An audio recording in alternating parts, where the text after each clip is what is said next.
December 24th, 1971, Christmas Eve. Lima, Peru. A busy airport. Families rushing to get home for the holidays. Gifts packed in overhead compartments. Children excited. Everyone just wanting to reach their destination before Christmas morning. A 17-year-old girl named Juliane Koepcke boards LANSA Flight 508 with her mother. They are going to visit her father, a scientist working deep in the Amazon rainforest. Juliane had just received her high school diploma the day before. She is wearing a sleeveless white dress and sandals. She has no idea that in less than 2 hours, those sandals will be the only thing standing between her and the Amazon jungle floor. The plane takes off, and nobody on board knows that the pilots have been warned about a massive storm directly in their flight path and decided to fly through it anyway because it was Christmas Eve and the flight was already behind schedule. That decision will cost 91 people their lives. 60 minutes into the flight, the sky outside turns black. Not dark, black. The kind of darkness that tells you something is very wrong. The plane begins shaking violently. Passengers grip their armrests. Children start crying. The turbulence, which means extreme shaking caused by unstable air, gets worse with every passing second. Then Juliane sees something through the window that stops her heart. A bright white flash on the outer engine of the left wing. Lightning. Direct hit. The plane begins breaking apart in the air. In the chaos and noise and terror, Juliane's mother turns to her. She says 4 words completely calmly, the way a person speaks when they have accepted something the rest of the world has not yet understood. That is the end. Those are the last words Juliane ever hears from her mother. The next thing she knows, she is falling through open sky, still strapped to her seat, spinning slowly. The jungle canopy 10,000 feet below her, the storm raging around her, completely alone in the dark above the Amazon. 10,000 feet. That is roughly 2 miles straight down, without a parachute, which is a device that slows a person's fall, a human body. Hitting the ground from that height should result in instant death. No exceptions, no survivors. The physics simply do not allow it. Juliane survived for 2 reasons that investigators and scientists would later study for years. First, she was still strapped into her row of seats. The seats acted like a spinning stabilizer, slowing her rotation and changing the angle of impact.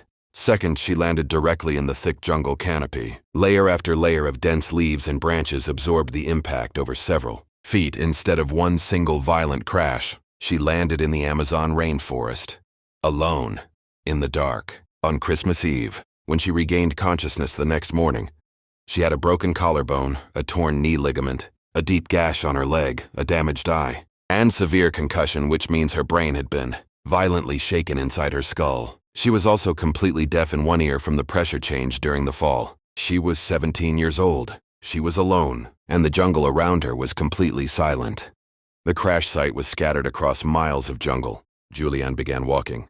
She had grown up partly in the Amazon. Her parents were zoologists, which means scientists who study animals, and she had spent years at their research station deep in the rainforest. She knew one thing her father had told her: follow water downstream. Streams lead to rivers, rivers lead to people. She found a small stream and began walking. What she found along the way was devastating. Rows of seats from the aircraft, still in their formation, passengers still buckled in, dead.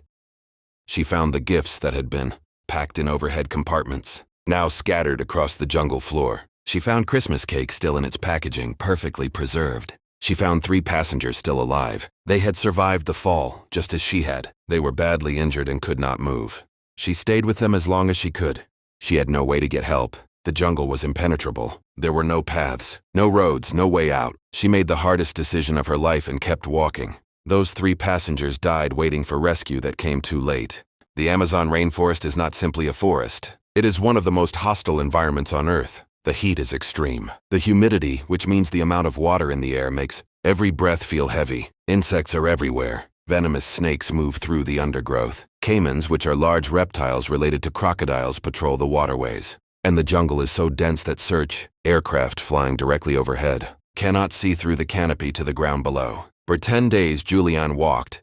She had almost no food. A small bag of sweets she had found near the crash site. That was it. Her sandals protected her feet but offered nothing else. Her white dress became shredded. Her wounds became infected. And then she noticed something that made her situation even more desperate. Maggots. Flies had laid eggs in the open wound on her arm. While she was unconscious after the fall, by day 4 she could feel them moving inside the cut.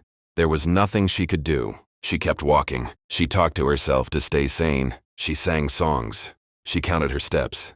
She focused only on the next bend in the river, not on the full 11 days ahead of her, just the next bend. On the 10th day, nearly dead from exhaustion and infection, Juliane found something on the riverbank. A small shelter, a boat, a container of gasoline.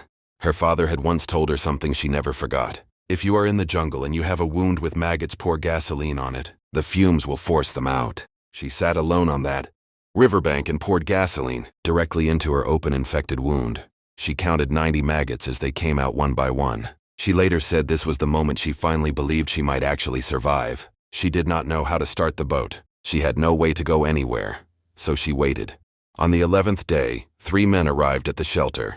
They were local lumberjacks workers who cut trees in the jungle. When they saw her, a teenage girl in a torn, white dress sitting alone on a riverbank in the middle of the Amazon, they thought she was a water goddess from local folklore. A spirit, not a person. She had to convince them she was real. They gave her food. They cleaned her wounds.